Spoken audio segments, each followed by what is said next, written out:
마태복음서 2장 9절에서 12절. 그들이 왕의 말을 듣고 떠나가는데 보라, 동쪽에서 그들이 보았던 그 별이 그들보다 앞서 가다가 마침내 그 어린아이가 있는 곳에 이르러 멈추어 서니라. 그들이 그 별을 보고 심히 크게 기뻐하더라. 그들이 집으로 들어가 어린아이가 자기 어머니 마리아와 함께 있는 것을 보고 엎드려 그에게 경배하고 자기들의 보물함을 열어 황금과 유향과 몰약을 그에게 선물로 드리니라. 그들이 꿈에 하나님으로부터 헤롯에게 돌아가지 말라는 경고를 받고 떠나 다른 길로 자기들 나라에 가니라. 아멘. 어떤 부자가 죽기 전에 기도를 했습니다. 너무나 재산이 많기 때문에 그걸 놓고 갈 수가 없어서 천국 들어갈 때 자기 재산 좀 갖고 들어가게 해달라고 얼마나 간절히 기도를 했는지 어느 날 천사가 와서 응답을 주었습니다. 내 기도가 상달되었느니라. 그러나 단 한 가지 조건이 있는데 오직 가방 하나만 허락하노라. 그래서 이 부자가 최대한 큰 가방을 준비를 했습니다. 도대체 여기다 뭘로 채울까? 돈을 채울까? 유가증권을 채울까? 채권을 채울까? 그렇게 생각을 하다가 마지막 결정은 아무래도 황금을 가져가는 게 제일 좋겠다. 그렇게 생각을 하고 큰 가방에다가 황금 덩어리를 가득 채웠습니다. 그리고 어느 날 죽었습니다. 그래서 이제 천국에 가게 되었는데 그 멀고 먼 길을 무거운 가방을 들고 죽은 힘을 다해서 드디어 천국 문 앞에 도달을 했습니다. 천국 문지기가 그건 뭐요? 하고 물어보니까 황금이 가득 들어있어. 이거는 허락받은 거니까 들여보내 주시오. 문지기가 어이없다는 표정을 지으면서 이렇게 혼잣말을 합니다. 거참 천국은 모든 길이 다 황금길인데 겨우 도로 포장 재료나 가져오느라고 이 고생을 하다니. 여러분, 우리가 이 세상에서 황금에 목매고 살지만은 이제 우리가 앞으로 갈 그 영원한 나라에서는 그 황금은 아스팔트 재료에 불과합니다. 천국의 소망을 확실히 우리가 가지고 있다고 하면 쓸데없는 데 인생 걸지 말고 이제 우리가 진짜 영원토록 살 곳은 여기가 아닙니다. 그러니까 쓸데없는 데 인생 걸지 말고 지혜롭게 믿음으로 사시기를 바랍니다. 예수님이 탄생하셨을 때 처음 찾아온 사람들은 거룩하게 여겨졌던 제사장이나 장로들이나 바리새인들이 아니었습니다. 그들은 먼 동방의 지혜자들이었습니다. 이 사람들의 정체가 무엇일까? 여러 가지 주장이 있습니다. 이방인이다. 주로 많이들 얘기하는데 그것보다는 좀 더 제 생각에 설득력이 있는 것은 바벨론의 포로로 잡혀갔다가 70년 만에 귀환을 하죠. 그때 귀환할 때 돌아오지 않고 남아있던 유대인 디아스포라들이 있습니다. 마치 다니엘이 그랬죠. 다니엘이 귀환해서 돌아오지 않고 페르시아 시대를 살았습니다. 그것처럼 남아있던 유대인들 중에 지도급에 해당되는 지혜자들이라고 성경에 보면 나오는데 그 사람들이 메시아의 탄생을 알고 먼 길을 찾아온 것이 아닌가 생각을 합니다. 근데 이거는 참 우리에게 주는 교훈이 큽니다. 본국에 돌아와서 하나님을 가장 잘 섬긴다고 자처하던 제사장들이나 장로들이 아니라 이방에서 먼 나라에서 속히 하나님께서 약속하신 메시아가 오시기를 간절히 기다리던 사람들. 다시 말하면 마음에 늘 메시아를 맞이하기 위해서 준비하고 있던 사람들. 이 사람들이 예수님을 최초로 만날 수 있는 축복과 특권이 주어졌다는 것입니다. 성경의 예언의 말씀을 머리로 혹은 지식으로만 아는 게 아니라 실제로 믿고 성취되기를 기다리면서 준비한 사람들이 만날 수 있다. 근데 그들은 별을 보고서 왔습니다. 별을 통해서 하나님의 인도를 받아서 탄생하신 메시아를 경배하러 먼 길을 마다하지 않고 아주 귀하고 값진 예물을 가지고 왔습니다. 자, 그런데 정작 오랫동안 기다리던 메시아가 오셨고 그 예언에 대해서 너무나 잘 알고 있던 유대인들, 더더군다나 예수님이 탄생하신 곳은 베들레헴이고 그 베들레헴에 가까운 곳이 우리가 너무나 잘 아는 예루살렘입니다. 그런데 메시아가 오셨는데 분명히 예언되었고 그 예언을 너무나 잘 알고 있던 유대인들이 예루살렘이나 베들레헴이나 너무나 조용합니다. 무슨 얘기냐면 아무것도 모르고 있다는 거예요. 그 수천 년을 기다리던 메시아가 오셨는데 그리고 오신다는 그 징조와 모든 것을 너무나 잘 알고 있었는데도 불구하고 아주 조용합니다. 평상시와 똑같습니다. 그러니까 하나님을 잘 섬긴다고 하면서도 실상은 자기의 유익과 현실에만 눈이 어두워서 진정한 신앙은 사라지고 외식과 허영에만 잡혀 있을 때에 구유에 오신 주님은 먼 곳에 살던 디아스포라로부터 경배를 받게 됩니다. 우리가 진실로 하나님을 사랑하고 주님께 감사한다면은 독생자를 아끼지 아니하시고 우리를 위해서 거저 주신 하나님께 감사를 드리는데 그냥 하는 게 아니라 여기 동방의 지혜자들처럼 값진 예물과 정성으로 준비를 해서 아무 조건, 아무 불평이 없이 주님께 이것을 온전히 드리는, 주님께 예배로 드리는 그런 예배가 되어야 하지 않겠는가. 야고보서 2장 17절에 이와 같이 믿음도 행위가 없으면 그것만으로는 죽은 것이라 그랬습니다. 그러니까 우리가 나 믿어요, 잘해요 그래도 우리가 믿음에 따른 행동이 필요할 때는 해야 돼요. 물론 뭐든지 나서서 하라는 얘기가 아니라 행동이 필요할 때는 믿음으로 행동을 해야 될 때는 해야죠. 이 지혜자들이 그 먼 길, 그 힘든 먼 길을 귀한 예물을 가지고 여기까지 찾아왔다고 하는 것이 바로 그것을 우리에게 알려주는 것입니다. 그래서 우리들도 항상 하나님의 은혜와 사랑의 인도하심에 깊은 감사를 드리면서 그것에 대해서 보답하는 믿음의 행동이 있어야 하겠다. 그러니까 우리 주변에 복음 모르는 사람을 위해서 우리가 복음 전해야 되고 또 멀리까지 가서 전해야 된다고 할 때는 갈 수 있는 그런 결단과 믿음의 행동이 요구된다는 거죠. 이 세상에 정말 천지개벽할 일이 일어난 거죠. 하나님이 사람으로 태어나셨으니까. 그렇게 오신 그 하나님을 최초로 만나는 축복을 누리게 된다는 거예요. 그러니까 이들이 그런 본을 보였고 성경은 이것을 중요하게 기록을 하고 있다는 것은 오늘 우리에게 이런 행동하는 믿음을 요구하신다는 것을 알아차려야 합니다. 자, 이 동방의 지혜자들은 먼 길을 오면서도 메시아 만날 것을 생각하면 가슴이 뛰었습니다.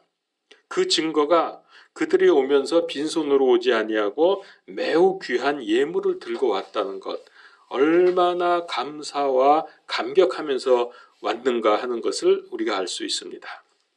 그러면 이 동방의 지혜자들이 과연 무엇을 어떻게 준비해 가지고 와서 예수님께 드렸습니까? 이거를 구체적으로 살펴보면서 값진 교훈을 받도록 합시다.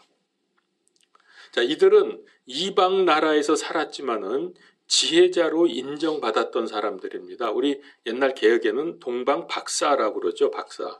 킹제임스에서는 지혜자로 번역이 되어 있는데, 자, 이들은 그래서 박사건 지혜자건 간에 이들이 살던 그 유대 사회, 포로로 잡혀가서 거기서 돌아오진 않았지만은 그 유대 사회에서는 상당한 지위가 높은 사람이었다는 것을 우리는 알 수가 있죠. 이런 코칭을 받은 걸로 봐서. 그럼에도 불구하고 그들은 갓 태어나서 더러운 냄새나는 짐승 우리간에 더더군다나 거칠고 더러운 말밥통에 누여져 있는 가장 보잘것없는 아기에게 엎드려서 경배를 드렸습니다. 상당한 지위가 있는 사람입니다. 아마 이 귀한 보물들을 가져온 걸로 봐서 재력도 꽤 있었던 사람이라고 생각이 됩니다. 이들이 와서 그 더러운 냄새나는 짐승 우리간에 와서 아기 앞에 와서 그것도 그 아기에게 엎드려서 경배를 했다고 합니다.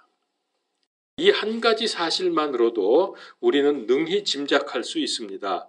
그들의 주님을 향한 믿음과 겸손과 지극한 정성을 우리가 알 수 있다는 말이죠. 이런 마음을 우리가 가져야 됩니다. 그냥 교회 와서 예배드리고 가고 그냥 이렇게 할 것이 아니라, 물론 여기는 그런 분들은 없지만은 우리가 진심으로 이 동방박사들, 동방의 지혜자들과 같은 그 간절함과 갈급함과 메시아 주님을 만나기 원하는 뜨거운 마음, 그래서 실제로 행동으로 옮겨서 그분을 만나서 올바른 경배를 드린 이분들의 이 믿음과 신앙, 이 삶의 자세를 우리가 본받자는 겁니다. 그래야 이 성탄절이 의미가 있는 것이에요. 지금 아기 예수님께서는 화려하고 웅장한 왕궁에 계시는 것이 아닙니다. 더구나 경배하러 온 수많은 사람들 속에 있는 것도 아닙니다. 만약에 거기 사람들이 메시아 탄생했다 그러고서 다 많이 몰려들었다고 합시다. 근데 이 동방의 지혜자들이 거기에 끼어들었다면은 아마 그들도 남들이 하는 것처럼 그저 얼떨결에 엎드려 경배하고 예물 좀 드리고 이렇게 했을 것입니다. 왜냐하면 남들 하는 대로 그냥 할 수밖에 없었겠죠. 근데 그렇게 되면은 그런 행동, 그런 자세는 별로 마음에서 우러나오는 것이 아니라 사람들 하는 대로 따라하게 되는 그런 정도밖에 안 된다는 거죠. 우리가 예배 드릴 때도 이거를 잘 생각하면서 올바른 예배, 내 마음과 정성을 다하는 예배로 드려야 합니다. 지혜자들이 거기 도착했을 때 그곳에는 누가 있었냐? 온 사람들이 아무도 없어요. 아버지 요셉하고 마리아밖에 없었어요. 어머니 마리아. 자, 이런 상황에서 그들은 자기의 가장 귀한 준비한 예물들을 가지고 와서 주 앞에 드리면서 엎드려 경배했다. 이 동방의 지혜자들이 천주교에서 주장하는 것처럼 예수님을 낳은 마리아에게 경배한 게 아닙니다. 마리아에게 경배했다고 그러는데 그거 거짓말입니다. 성경은 분명히 밝힙니다. 아기 예수께 경배를 드렸다고 분명히 말씀을 합니다. 자, 그래서 이런 정황으로 판단할 수 있는 것은 이들이 올바르고 경건한 믿음을 가졌다는 사실입니다. 그들은 막연하게 예수님을 찾아와서 이 메시아가 온다 그랬는데 진짜냐 가짜냐 그거 확인하러 온 게 아닙니다. 호기심으로 온 것은 더더욱 아닙니다. 말씀드린 대로 매우 값진 예물을 들고 왔기 때문에 그들의 지극한 믿음의 자세를 우리가 여기서 엿볼 수 있게 되죠. 또 암울한 시대에 이때가 로마의 압정에서 고통을 받고 있을 때였거든요. 마치 우리나라가 전에 일본에게 식민지로 고통을 받았던 것과 같이 로마의 식민지로서 고통을 받고 있었던 때였습니다. 유대인들은 너무나 살기가 힘들었기 때문에 예외 없이 메시아를 기다리고 있었습니다. 그래서 메시아가 오셔서 이 모든 문제를 해결해 주기를 간절히 기다리고 있었습니다. 그런데 정작 메시아이신 예수님이 오셨는데 실제로 여기에 찾아와서 주님께 경배드린 자들은 이 동방 박사들 외에는 없었다는 겁니다. 이들은 어떻게 해서 여기까지 오게 됐느냐? 별을 보고 온 거예요. 별을 보고. 그러니까 저 별이 과연 메시아 예수님에게 나를 인도해 줄 것이냐? 이게 확신이 없으면 어떻게 그 먼 길에서 그 중요한 그 귀한 예물을 가지고 오겠습니까? 출발할 수도 없죠. 별이 지금 반짝거리는데 과연 저것이 메시아를 가리키는 별이냐? 이 확신이 없으면 출발할 수 없다는 거죠. 그런데 그들이 여기까지 왔다고 하는 것은 얼마나 이 확신이 메시아에 대한 확신이 있었으며 그 먼 길을 마다하지 않았다고 하는 것, 그들은 참 간절한 소망을 가지고 있었다는 것입니다. 거기 가까이 살던 사람은 아무리 별이 비치고 구약에서 예언됐던 메시아가 탄생할 때의 징조가 어떠할 것이냐라고 하는 것을 알고 있었음에도 불구하고 아무도 몰랐어요. 이게 문제입니다. 그러니까 오늘 우리도 믿기는 믿는데 이제 우리는 주님의 초림이 아니라 재림을 기다리는 중 아닙니까? 근데 이 마음의 간절함도 없어. 아멘 주 예수여 어서 오시옵소서 하는 그 간절함이 없다고요. 그래서 오셔서 속히 우리를 하나님의 나라로 인도해 주시고 이 세상의 모든 악을 제거해 주셔서 평화의 나라, 영원한 생명의 나라, 최고의 행복한 나라 이루어 달라고 하는 그 간절함이 우리에게 있어야 되는데 주님 오신다고 약속하셨는데 그리고 오실 때 징조를 그렇게 말씀을 하셨는데 우리는 이미 그 징조들을 여기저기서 보고 있잖아. 근데도 간절함이 없다는 것은 마치 이 시대에 성경은 알고 있으면서 머리로만 알았기 때문에 지식으로만 알았기 때문에 실제로 기다리진 않았다는 거야. 그렇게 오셨는데도 몰랐어. 우리가 이런 엉터리 같은 신앙생활을 하면은 안 되겠습니다. 그래서 이번 성탄절은 정말 메시아 그리스도를 만나는 성탄절이 되어야 하겠습니다. 자, 그러면 그들이 들고 온 예물이 도대체 뭐였습니까? 세 가지였죠. 첫 번째는 황금. 황금은 뭐냐면은 부를 상징하는 것입니다. 그래서 이거는 왕에게 드리는 예물이죠. 왕에게 나갈 때 예물은 주로 황금을 드렸습니다. 그래서 만왕의 왕이신 예수님께 황금으로 드리는 것은 이건 아주 합당한 예물입니다. 이거는 비싸서가 아니라 당신은 왕이십니다 라고 하는 그런 뜻입니다. 황금을 드린다고 하는 것은. 그래서 만왕의 왕, 만주의 주, 온 우주의 영원하신 왕이십니다 라는 고백이 이 황금 예물에 포함되어 있습니다. 두 번째는 유향을 드렸습니다. 유향, 이 향, 그러니까는 향수.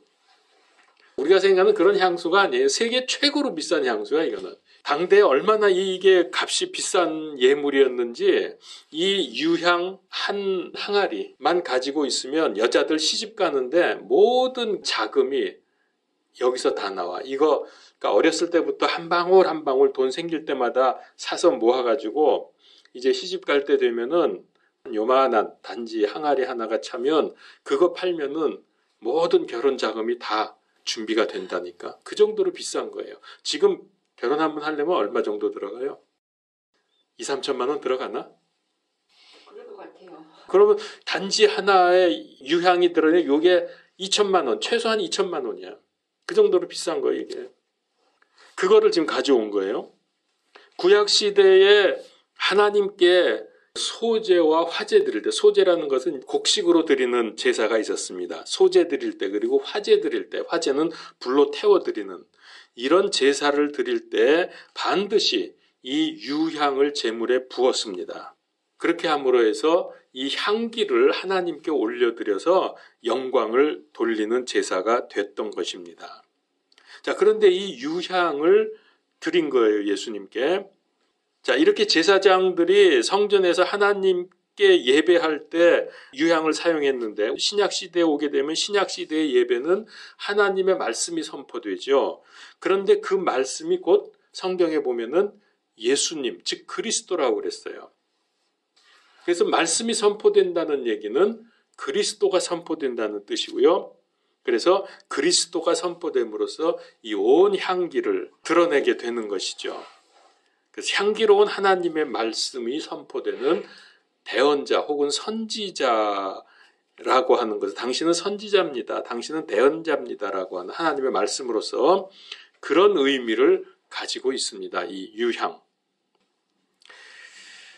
그 다음에 이 유향은 한 가지 더 의미가 있는데 아가서 3장 6절 7절에 보면은 아주 부유하고 고귀한 집안의 결혼식이 있을 때 이 유향이 사용이 됩니다.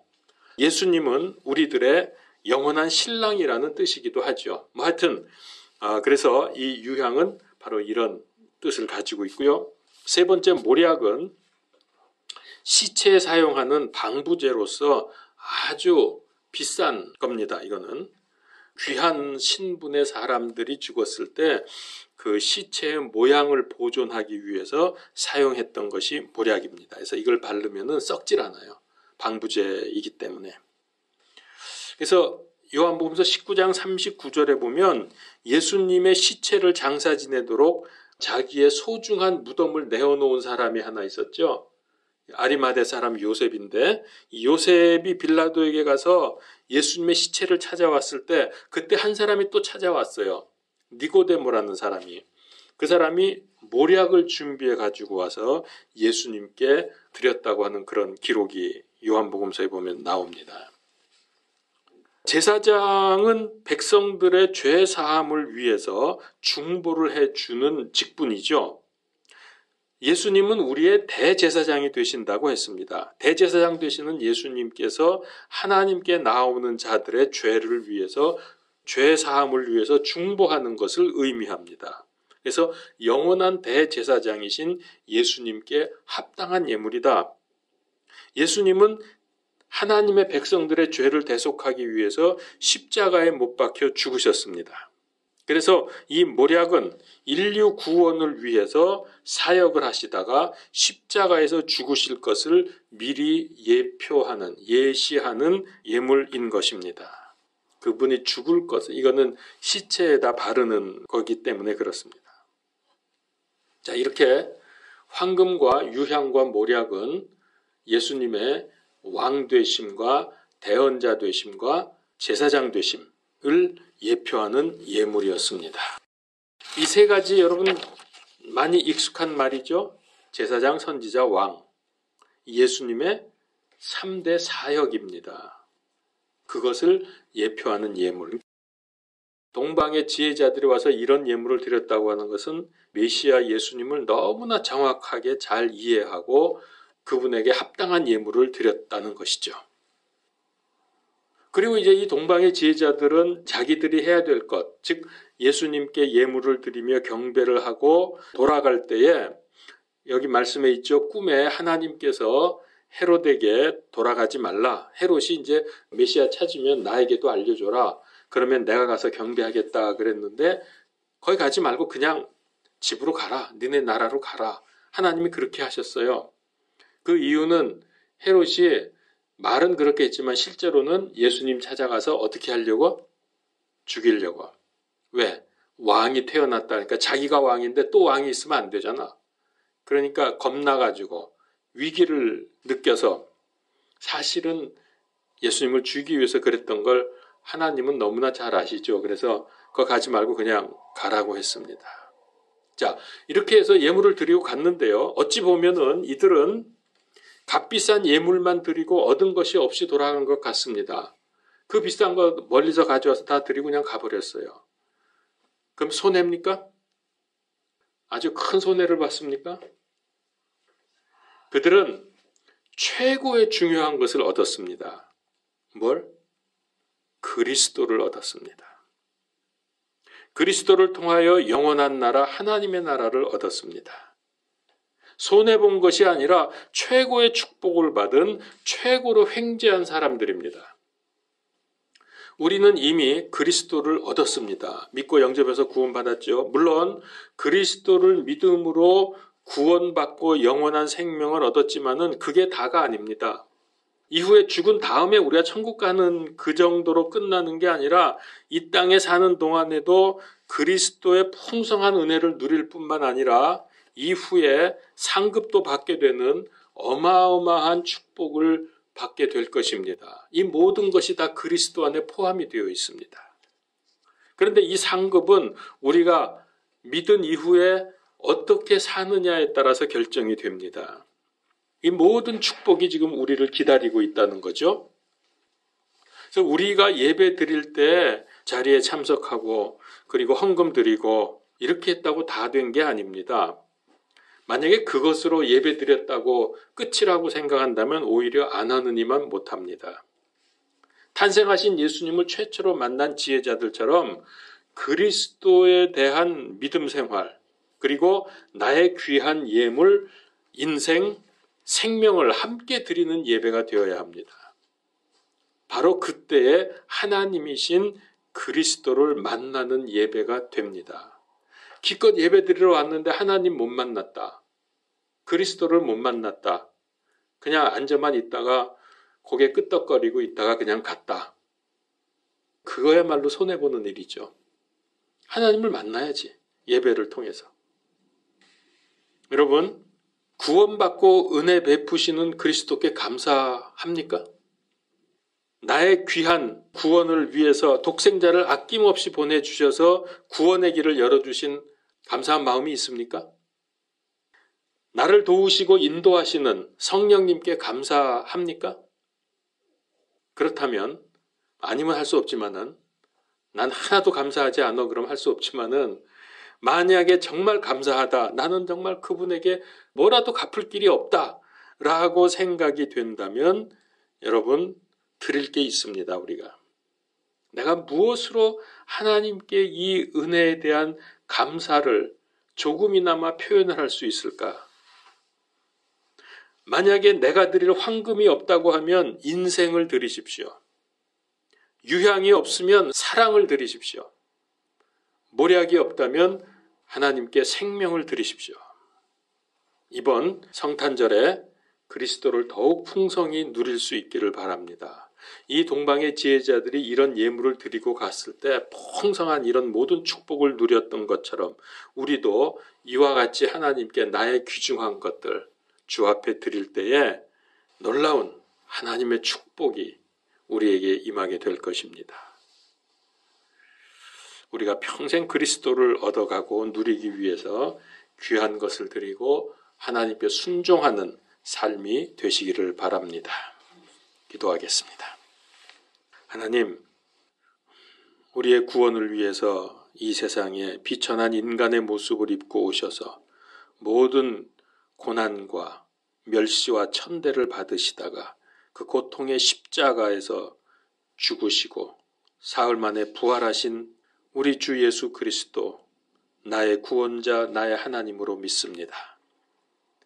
이제 주님, 우리가 예배 드릴 때마다 물론 평소에도 늘 하나님과 동행하고 하나님을 만나는 삶이 되기를 원합니다. 이 모든 은혜와 축복을 감사하면서 내 인생과 내 생명과 나의 사랑을 주께 드립니다. 주님, 영광 받으시고 우리에게 필요한 모든 것으로 풍성히 채워 주시옵소서. 이후에 놀라운 상급을 누리는 축복을 허락하여 주시옵소서. 이제 우리는 주님의 다시 오시는 재림을 기다리고 있는데 초림 때에 멍하니 있다가 오신 예수님을 놓쳤던 그런 어리석은 사람들처럼 살지 말게 하시고 동방의 지혜자들과 같이 먼 길을 마다하지 않고 가장 귀하고 값진 것으로 주님 앞에 드리며 주께 영광 돌리며 재림하시는 예수님을 올바로 맞이하는 삶이 되게 하여 주시옵소서. 예수 그리스도 이름으로 기도드리옵나이다. 아멘.